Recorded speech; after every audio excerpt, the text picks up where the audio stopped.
So I found this post on the subreddit that I wanted to read because I think, recently we have seen a lot of people being more negative about Destined Rivals, calling this set mid, and there's this post where this person addresses the people calling Destined Rivals a mid set that I wanted to read because I think it's pretty interesting. They do a pretty good job, because I read this whole post already, of explaining, I guess, the people calling the set mid and why a lot of these people are wrong, giving some examples of why they're wrong. So just want to show you guys this post and read some of the comments, and we'll finish the video.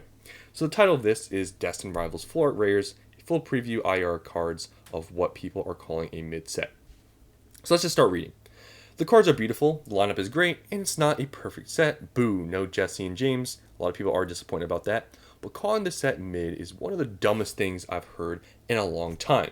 With every release, Pokemon has been trying to innovate on the illustration rare cards, and so far they've not stagnated on what is still possible with this successful subset of the TCG. One thing I've learned in this investing space is to ignore emotion, and especially statements that are pretty much emotionally charged. Sure, not everyone is going to like it, but I can bet you a good chunk of the market will love these cards. One thing I learned and discovered early on is that the Pokemon market is so big that the opinions of a very select few does not matter. The silent collectors and investors who don't care about your opinions make up a big chunk of the Pokemon market. Now, I just want to, pause there on that paragraph. I've, said this exact statement many times before.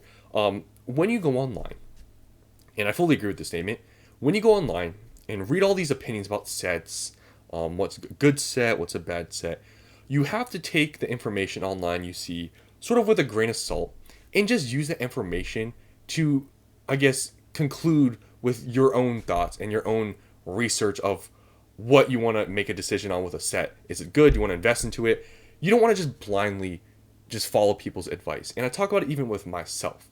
When you hear my opinions, because a lot of stuff I say is my opinion, you gotta, understand, these people, including me, we don't have this magic, ball where we can look into the future and tell you how exactly the set is going to play out, right? We're all just making guesses. We're all trying to, pick the best sets to invest into. But it doesn't mean we're always right. And some people that are giving their opinions about these sets, or maybe calling some of these sets mid, if you just listen to these select few people online saying the set's mid, it's trash, it's not what we wanted, whatever, and you just decide to not buy it because of them, but then it does well, you don't want to learn it that way, right? So just understand that when people give their opinions about sets, you have to sort of, take a step back and be like, okay, is this person being biased because of X, Y reason? Why are they, saying this? And look at the other side of the people saying maybe it's a good set. Take all of the information online with a grain of salt. Not everybody on here, speaks for the entire market. A lot of people on here don't. And that's why sometimes you can get this skewed point of view about a set or about something because a couple people online are saying it, and may skew your vision on what is actually maybe a good set or a bad set. But some people are right, though. There's been people that's called Journey Together a mid set, and it was sort of true. It came out the gate, it was super hyped up before being released, but when it got released a few weeks after, hype died down dramatically, and people were right. It seemingly is not performing that well. It is still expensive, but it's not like what we've seen with other sets. So some people are right about certain things. I still think Journey Together is a good set, but it's not the craziest thing ever, and some people called it out. Now, there's other sets that have performed extremely well that people call mid. For example, Surging Sparks. Remember when the Pikachu got revealed, everybody still was mid, it was trash, it's all going to crash, the whole set's trash. Okay, Surging Sparks now is what, like 6 months old? The booster box is still $250. Pikachu is still above $300. It's still holding to be a very strong set, even though the hype has died down drastically for that set. So there are times people are right, there's times when people are wrong, so you got to take information you see online with a grain of salt. So just moving on, just like how Fusion Strike ended up being a $500 box today, is proof that a small chunk of the market can hate on something all they want, but the Pokemon market is going to move regardless of your opinions. So just basically building off of what they said previously. I'm sorry that folks can't afford the $250 to $300 pre-order, but some, not all of us, investors who see the potential of the set, it's a question of how cheap can we get it and how many can we get. That includes me, because you guys know I've talked about it before. I'm willing to buy these booster boxes in the low 200s, and that's sort of my price point I'm fine paying. But still, the store I usually buy from has not listed any pre-orders yet. So at this point, I'm hoping it comes out pretty soon, because it seems like at this point they should have put out their pre-orders, but maybe they're waiting to get their allocations. Not exactly sure, but hopefully they do put them up, because other than that, I don't know if I'm going to place any pre-orders for the set, even though I do eventually want to buy some of this set, because it's one that I don't really want to miss.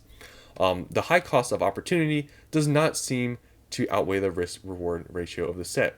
There are no more $150 booster boxes for Scarlet and Violet. Almost every set is at $200 a box. So even if this set is not liked, for it to go down to near the $250 box range is what I would consider a discount, which is sort of what I've talked about. Low 200s, they're sort of, I guess, on the same page there. Now, I want to comment on something here where they say almost every set is at $200 a box. So they're sort of using this as a way of saying, okay, if this box even gets close to what other boxes are, it's a great deal because it's a better set. Now, I can agree somewhat if you're just comparing set by set, sure, but you got to take into account that Destined Rivals is being released during this hype phase, and Pokemon has made statements, sort of hinting that they're probably going to reprint these newer sets more heavily compared to the older sets, and some of the older sets may not even get reprinted. So when you're making that comparison, I guess this person has, you got to take that into account. Some of those $200 boxes may be like, I don't know, Scarlet and Violet Base, Paldea Evolved, Paradox Rift, Temporal. Those $200 boxes, even though you could say they're not as good of a set as Destined, they might not get reprinted. And if Destined Rivals gets reprinted more heavily, you can see how you can make that argument that comparison isn't that great. But I sort of understand what they're trying to say. As a potential candidate for the best mainland set of Scarlet and Violet, skipping this set is going to be one of the dumbest things as a so-called Pokemon investor will ever do. So that's what I talked about.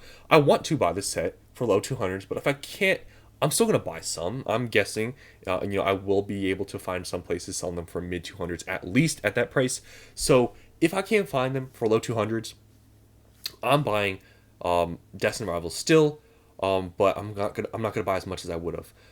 If I could buy them low 200s, maybe it would have bought, I don't know, it really depends. If they're $200 a box, maybe I'd buy, I don't know, five plus cases, maybe something like that. But if they're, 250 plus, might only buy 1 or 2 cases, because if they do reprint this set heavily, I won't want to have bought cases and cases of boxes at $250, $300. It's a little bit more risky, I would say, at that price point of a brand new set.